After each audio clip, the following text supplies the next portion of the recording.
India में पिछले 2 सालों में एवरेज हाउसहोल्ड डेट 3.9 लाख से बढ़ के 4.8 लाख हो चुका है, जो कि 23% इंक्रीज है पिछले 2 सालों में। जबकि एवरेज हाउसहोल्ड सैलरी सिर्फ 9 to 10% से बढ़ी है। और ऐसा नहीं है कि लोग इसका इस्तेमाल को प्रोडक्टिव कामों में कर रहे हैं। लोग इसका इस्तेमाल अपने शौक पूरे करने में कर रहे हैं, जैसे कि फॉर एग्जांपल लेटेस्ट स्मार्टफोन लेना या फिर कोई एक्सपेंसिव फॉरेन हॉलिडे प्लान करना। इंडिया का क्रेडिट कार्ड का आउटस्टैंडिंग अमाउंट मार्च 2025 में अप्रोक्सीमेटली 33,886 करोड़ तक पहुंच चुका है, जो कि 23% राइज है इन कंपैरिजन टू मार्च 2024। और आपको पता है कि इस क्रेडिट कार्ड्स पे इंटरेस्ट रेट कितना लगता है? वो लगता है 36 to 42% एनुअली। इंडिया में लोगों का हाउस होल्ड सेविंग रेट जो अराउंड 23% ऑफ जीडीपी था ईयर 2008 में, वो अकॉर्डिंग टू आरबीआई गिर के 2025 तक 5.2% ऑफ जीडीपी हो चुका है, जो कि लोवेस्ट है लास्ट 50 ईयर्स में। तो क्या है वो रीजन जो इंडिया का हाउस होल्ड डेट बढ़ाने के पीछे रिस्पॉन्सिबल है? आइए डिस्कस करते हैं। Reason number 1, easy credit availability. पहले लोगों को बैंक से लोन लेने में ऑलमोस्ट 1 मंथ का समय लगता था, लेकिन आजकल बैंकिंग ऐप के थ्रू यही काम 5-10 मिनट के अंदर हो जाता है।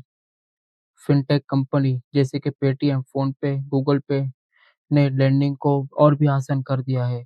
उनकी स्कीम्स जैसे कि बाय नाउ पे लेटर ने शॉपिंग को बहुत आसान बना दिया है। लोग बिना कुछ सोचे एक्सपेंसिव चीजें जो उनके बजट के बाहर होती है ईएमआई पे ले लेते हैं, जिससे बाद में उन्हें पेमेंट करने में दिक्कत होती है। इससे इनका डेट का बर्डन बढ़ जाता है। रीजन नंबर 2, सोशल मीडिया का इन्फ्लुएंस। ये मेरे हिसाब से सबसे ज्यादा फोमो क्रिएट करता है लोगों में। लाइफस्टाइल इन्फ्लेशन को बढ़ाने में मेनली सोशल मीडिया ही रिस्पॉन्सिबल है। हम इंस्टाग्राम और यूट्यूब पे इन्फ्लुएंसर की लाइफस्टाइल देखते हैं, जैसे वो कहाँ गए हैं वेकेशन के लिए, या कौन सी गाड़ी चला रहे हैं, या कौन सा लेटेस्ट स्मार्टफोन यूज कर रहे हैं। और हम इनसे इन्फ्लुएंस होके उनकी लाइफस्टाइल कॉपी करने के चक्कर में लिमिट से ज़्यादा, या फिर आप कह सकते हैं कि अपनी इनकम से ज़्यादा स्पेंड कर देते हैं और अल्टीमेटली डेट के बर्डन में फंस जाते हैं। रीजन नंबर 3, इनकम ग्रोथ और इन्फ्लेशन का मिसमैच। ये एक बहुत इंपॉर्टेंट पॉइंट है। इंडिया में इन्फ्लेशन तो बढ़ता ही जा रहा है, जैसे कि daily groceries, petrol, electricity, education, health care सब महंगे होते जा रहे हैं, लेकिन उसके मुकाबले सैलरीज इंक्रीज नहीं हो रही है। हमारे यहाँ मिडिल क्लास और लोअर मिडिल क्लास का परचेसिंग पावर दिन बर दिन कम होता जा रहा है। इसलिए अपनी लाइफस्टाइल मेंटेन रखने के लिए लोग लोन का सहारा लेते हैं और डेब्ट ट्रैप में फंस जाते हैं। Reason number 4, rising cost of education and health care. Education और हेल्थ केयर इंडिया में बहुत महंगे हो गए हैं। एक डिसेंट कॉलेज की fees approximately 2 to 3 lakh per year तक पहुंच गई है, और अगर कोई मेडिकल इमरजेंसी आए तो 2-3 लाख का बिल बन जाना तो आम बात है। इंडिया में अभी भी इंश्योरेंस कवरेज लो है, तो मेडिकल इमरजेंसी के वक्त काफी लोगों को मजबूरी के कारण लोन लेना पड़ता है। दोस्तों, इन सारे डेट के काफी डेंजरस कॉन्सिक्वेंसेस है। मोस्ट ऑफ द लोगों का 60 to 70% इनकम मंथली ईएमआई भरने में चली जाती है। इसके चलते इन्वेस्टमेंट तो बहुत दूर की बात है, वो कुछ सेव भी नहीं कर पाते। जब लोग कुछ सेव नहीं कर पाते तो वो अपने नए परचेजेस रोक देते हैं। इससे ओवरऑल इकोनॉमी में स्लो डाउन हो जाता है, और इसके चलते हमारे जीडीपी ग्रोथ में भी इम्पैक्ट आता है।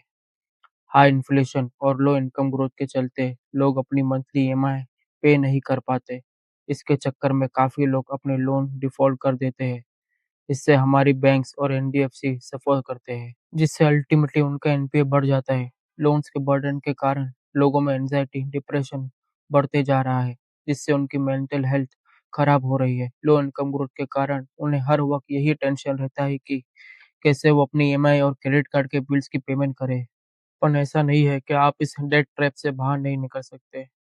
कुछ सॉल्यूशन है जिसे आप अप्लाई करें तो may be you can get out of this. जैसे कि सबसे पहले अपने सारे लोन्स की लिस्ट बनाओ। कितना टोटल लोन्स है, किस लोन पे कितना इंटरेस्ट लग रहा है, आपकी मंथली ईएमआई कितनी जा रही है, ये सब क्लियरली एक जगह नोट कर लो। लिस्ट बनाने के बाद सबसे पहले हाई इंटरेस्ट रेट लोन जैसे कि क्रेडिट कार्ड और पर्सनल लोन, इन पे सबसे ज्यादा इंटरेस्ट लगता है, इन्हें पहले क्लियर करो। एक स्ट्रिक्ट रूल बजट बना लो मंथली का। अपने सारे एक्सपेंसिव वेकेशन कैंसिल कर दो। सारे ओटीटी प्लेटफॉर्म के सब्सक्रिप्शन कैंसिल कर दो। एक्सपेंसिव रेस्टोरेंट्स में डाइनिंग आउट बंद कर दो, और कोई भी इम्पल्स बाइंग मत करो। I know it's hard to follow this budget, but debt से निकलने सबसे ज्यादा जरूरी है। अपने लोन्स के पेमेंट को अपनी फर्स्ट प्रायोरिटी बनाओ। अगर हो सके तो आपकी जॉब की शिफ्ट के खत्म होने के बाद आप दूसरा साइड काम भी करते रहो, जिससे जो एक्स्ट्रा इनकम आए उसको अपने लोन पेमेंट के लिए यूज करो, जिससे आप जल्दी डेट ट्रैप से बाहर निकल पाओगे। ये तो इंडिविजुअल लेवल पे डेट से डील करने का सलूशन हुआ। अब बात करते हैं गवर्नमेंट क्या कर सकती है इस हाउस होल्ड डेट को कम करने में। गवर्नमेंट को लेंडिंग रेगुलेशन स्ट्रिक्ट कर देना चाहिए। क्रेडिट कार्ड और पर्सनल लोन जैसे हाई इंटरेस्ट रेट लोन पे एक कैप लगा देना चाहिए, जिससे बैंक और एनबीएफसी ज्यादा इंटरेस्ट चार्ज नहीं कर पाए। गवर्नमेंट को हेल्थ केयर और एजुकेशन को अफोर्डेबल बना देना चाहिए। उन्हें यूनिवर्सल हेल्थ केयर कवरेज को इम्प्लीमेंट करना चाहिए, ताकि इमरजेंसी के वक्त लोगों को डेट की जरूरत ना पड़े। गवर्नमेंट एक इनिशिएटिव और ले सकती है, जैसे कि वो स्कूल्स में फाइनेंशियल लिटरेसी को एक कंपलसरी सब्जेक्ट बना दे, जिससे बचपन से ही लोगों को बजटिंग और सेविंग और इन्वेस्टिंग का कॉन्सेप्ट अच्छे से समझ आ जाए। आप लोग ओवरनाइट तो इस डेट से बाहर नहीं निकल सकते, बट आप लोग स्ट्रिक्टली और पेशेंटली इन सोल्यूशन से वर्क करें, तो आप लोग डेफिनेटली इस डेट से बाहर निकल पाएंगे। तो उम्मीद है आपको ये वीडियो हेल्पफुल लगी हो। अगर आपको ये वीडियो हेल्पफुल लगी तो do like share and subscribe my channel. फिर मिलते हैं। Good bye.